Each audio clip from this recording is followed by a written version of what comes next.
Hello বন্ধুরা। তো বন্ধুরা, জ্যোৎস্নার রান্নাঘরে সবাইকে জানাই স্বাগতম। তো তোমরা ভালো থাকবে, সুস্থ থাকবে। তো বন্ধুরা দেখো, আজকে আমি কিছু সোয়াবিন নিয়ে নিয়েছি, জলের মধ্যে দিয়ে দিয়েছি। সোয়াবিনটাকে আমি সিদ্ধ করে নেবো। প্রথম সোয়াবিনটা কীভাবে রান্না করব তো তোমাদের দেখাবো। তোমরা প্রথম থেকে লাস্ট তক রেসিপিটা দেখো, আশা করি তোমাদের খুব ভালো লাগবে। সবাই তো সব রকমভাবে সোয়াবিন খেয়েছো, কিন্তু এইভাবে তোমরা খেয়েছো কি না জানি না। তো এইভাবে তোমরা একদিন ট্রাই করো, খুব সুন্দর লাগবে খেতে। তো বন্ধুরা, আমি কড়াই বসিয়ে দিয়েছি। এবার আমি সোয়াবিনটা সিদ্ধ করে নেব। সোয়াবিনটা সিদ্ধ করে নেব, জলের মধ্যে রেখে দিয়েছি। আর বেশিক্ষণ লাগবে না সিদ্ধ করতে, তাড়াতাড়ি হয়ে যাবে। তো এবার দেখো, একটু সামান্য লবণ দিয়ে দেবো। লবণ দিয়ে সোয়াবিনটা ভালো করে সিদ্ধ করে নেব। তো বন্ধুরা, আশা করি তোমাদের খুব ভালো লাগবে। প্রথম থেকে লাস্ট তক রেসিপিটা দেখো, খুব খুব ভালো লাগবে। তো যাই হোক, আমি একটু লবণ দিয়ে নেড়ে নিলাম। এবার আমি ঢাকনি দিয়ে ঢেকে দেবো। ততক্ষণ বন্ধুরা সোয়াবিনটা সিদ্ধ হতে লাগুক। ঢেকে দিলাম।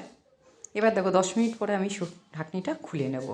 এই দেখো, সোয়াবিন দেখো সিদ্ধ হয়ে গেছে। এই দেখো সিদ্ধ হয়ে দেখো টপা টপা ফুলে গেছে। এই দেখো, দেখতে পাচ্ছ বন্ধুরা? তো আমি এখন সোয়াবিনগুলো নামিয়ে ভালো করে ধুয়ে নেব। সোয়াবিনটা যদি ভালো করে সিদ্ধ করে যদি আপনারা ধুয়ে নেন, খেতেও স্বাদ লাগে আর খুব ভালোও লাগে খাওয়ার সময়।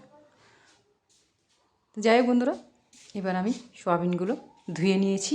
এই দেখো, জলটা আমি চেপেও নিয়েছি সোয়াবিনের থেকে। এই দেখো, এবার আমি সোয়াবিনটার মধ্যে কী কী দেবো তো তোমাদের দেখাবো। তোমরা দেখতে থাকো বন্ধুরা। এর সাথে আমি ডিম নিয়ে নেব দুটো। তো দেখো, ডিম দিয়ে দিচ্ছি দুটো। ডিম দেওয়ার পরে কী কী মশলা দেবো তাও তোমাদের দেখাবো। তো বন্ধুরা দেখো, বড় পাত্রে আমি ঢেলে নিয়েছি। ছোটো পাত্রে সোয়াবিনটা ভালো করে মাখা যাবে না, এর জন্য বড় পাত্র নিয়ে নিয়েছি। তো দেখো, প্রথমে লবণ দিয়ে দিচ্ছি, তারপরে হলদির গুঁড়ো দিয়ে দিচ্ছি,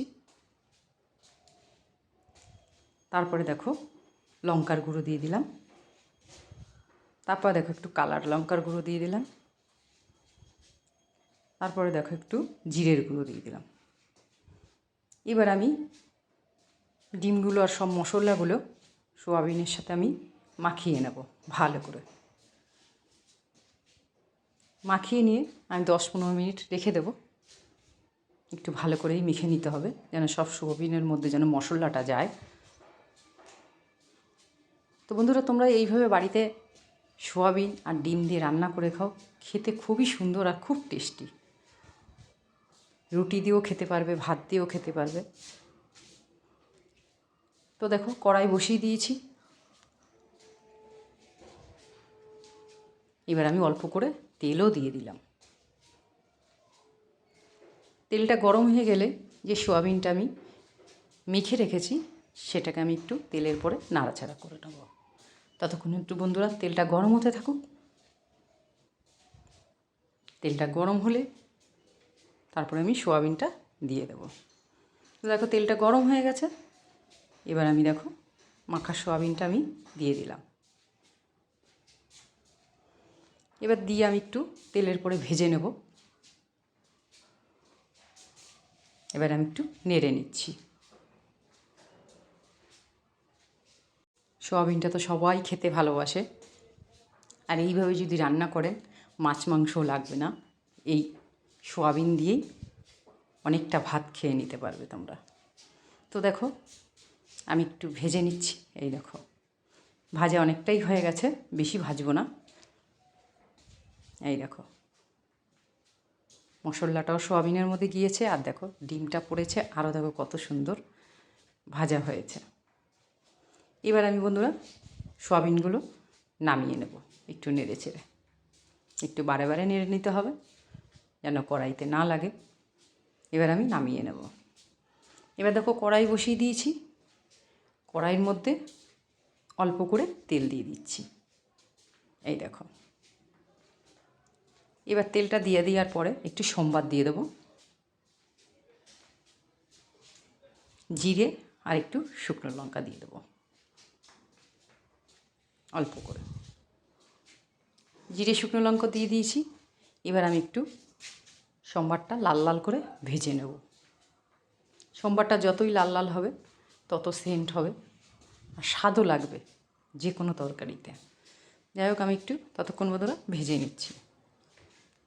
তো দেখো কালো কালো ভাব এসে গেছে, অনেকটাই ভাজা হয়ে গেছে। এবার আমি দেখো পেঁয়াজ আর আদা আমি বেটে রেখেছিলাম, সেটা আমি দিয়ে দিলাম। এবারে আমি মশলাটা ভালো করে ভেজে নেব তেলের পরে। ভালো করে একটু ভেজে নিতে হবে, যেহেতু বারবার একটু নেড়েও দিতে হবে। এইবার দেখো আমি একটু সামান্য লবণ দিয়ে দেবো, যেহেতু সোয়াবিন সিদ্ধ করার সময় লবণ দিয়েছি, মাখার সময়ও লবণ দিয়েছি, সেহেতু অল্প করে লবণ দিয়ে দেবো মাপ মতন। এবার আমি অল্প একটু হলুদও দিয়ে দেবো, দিয়ে আমি মশলাটাকে ভালো করে কষিয়ে নেব। কষানোর পরে যে সোয়াবিনটা আমি ভেজে রেখেছি তেলের পরে, একটু ভাজা হয়ে গেলে আমি সেই সোয়াবিনটা দিয়ে দেবো এই মশলার মধ্যে। তো দেখো লাল লাল হয়ে গেছে মশলাটাও, এই দেখো। এবার আমি সোয়াবিনটা দিয়ে দিলাম। সোয়াবিনটা দিয়ে এবার আমি একটু নেড়ে চেড়ে নেব ভালো করে। ভালো করে নেড়ে চেড়ে নেওয়ার পরে আমি জল দিয়ে দেবো।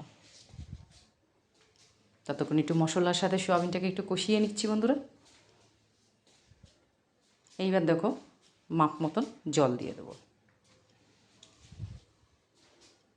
তো জল দিয়ে দিয়েছি বন্ধুরা, এবার আমি নেড়ে নেব। বন্ধুরা তোমরা বাড়িতে এইভাবে যদি সোয়াবিন রান্না করো, খেতে খুবই সুন্দর। একবার তোমরা রান্না করে ট্রাই করে দেখো কেমন লাগে তোমাদের। তো বন্ধুরা এবার আমি ঢাকনা দিয়ে ঢেকে দিয়েছি। এবার ঢাকনাটা আবার খুলে নেব। তো দেখো কালারও কত সুন্দর হয়েছে, এই দেখো সোয়াবিনটা ফুটেও গেছে, এই দেখো। সোয়াবিনটা বড়রা ছোটরা সবাই, বাচ্চারা সবাই সোয়াবিনটাকে খুবই পছন্দ করে। আর এইভাবে যদি রান্না করো মাছ মাংসও লাগবে না।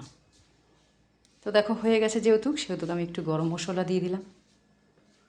গরম মশলা দিয়ে একটু নেড়ে নেব। নেড়ে বন্ধুরা আর বেশিক্ষণ রাখবো না, তাহলে ঝোলটা টেনে যাবে। এবার আমি একটু অল্প টাইম রেখে আমি নামিয়ে নেব।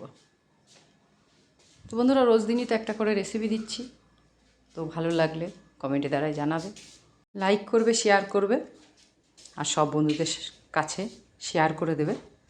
বন্ধুদেরও দেখার মতন একটু সুযোগ করে দেবে। তো দেখো হয়ে গেছে, এই দেখো। দেখো কালারটাও কত সুন্দর এসছে, এই দেখো। এবার আমি বন্ধুরা নামিয়ে নেব। দেখো নামিয়ে নিয়েছি, এই দেখো। তো বন্ধুরা আজকে আমি এখানেই রাখবো। তোমরা ভালো থাকবে, সুস্থ থাকবে। কালকে আবার তোমাদের সামনে আসবো।